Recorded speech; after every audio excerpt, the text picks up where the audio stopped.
parents started Music in Homes a couple of years back when there was a lot of foreclosures in this neighborhood.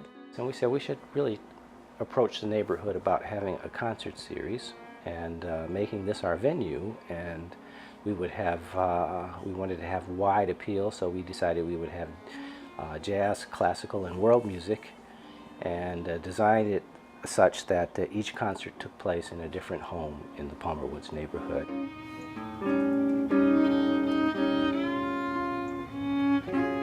And just to show you, how strong this neighborhood is and Detroiters are, I mean, people have taken care of this neighborhood. And ever since, it's been very, very successful, and it's brought a lot of attention to the neighborhood.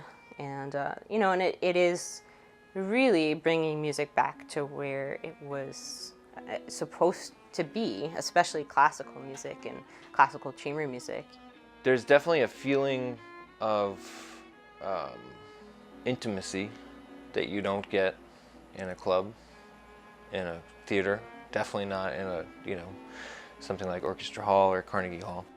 And then just the people, the people are right there, and they're gonna come up and talk to you afterwards, and it's so much more for them than for the musicians. You go see someone in like Orchestra Hall or Carnegie Hall, you're going to see the musicians and you pay the money, and that's that. This is something where you get to spend time. It's almost like a picnic.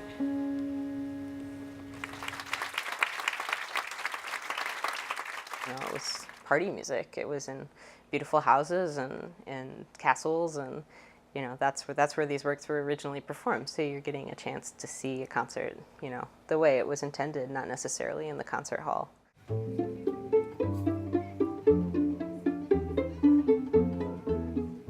It's almost like a little mini music festival in somebody's house. You get great food and great music, and it's sort of idyllic.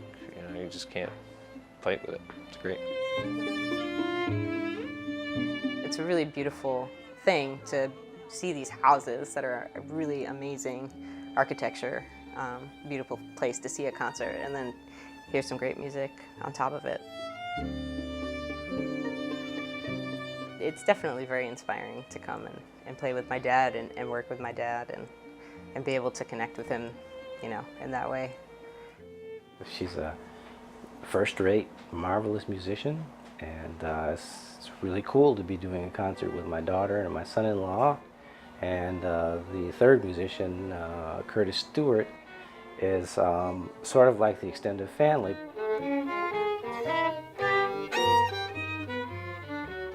It's become great fun over the years. When I was younger, we definitely used to sort of butt heads a lot. We still do. I'm very strictly classically trained and only learned to improvise much later in life. I'm still learning. I definitely learn a lot from him about jazz and about improvisation and about making music in general. So much of the music is either compositions my dad has written himself, so it's compositions that I've been hearing my whole life and I feel very attached to, and I feel, really that I can bring something of my own to, knowing his music so well and knowing his style of playing so well. She's been awesome since she was a little girl, and people would see her at my concerts at the DIA when she was 3 years old and say, "Hi, little girl, what are you going to do?" And she'd have this really serious look on her face and say, "I'm going to play on my daddy's concerts when I grow up." And she did. And I'm extremely proud of both her and my son-in-law. They're wonderful musicians. They're very versatile. They're doing all kinds of great stuff. It's just a joy to play with them.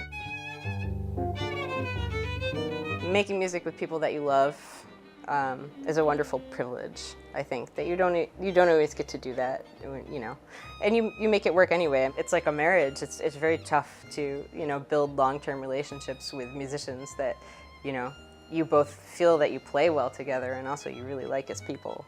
So you find ways to make it work whether you like them or not. But it's definitely a privilege to be able to play with a group of people that I really truly love.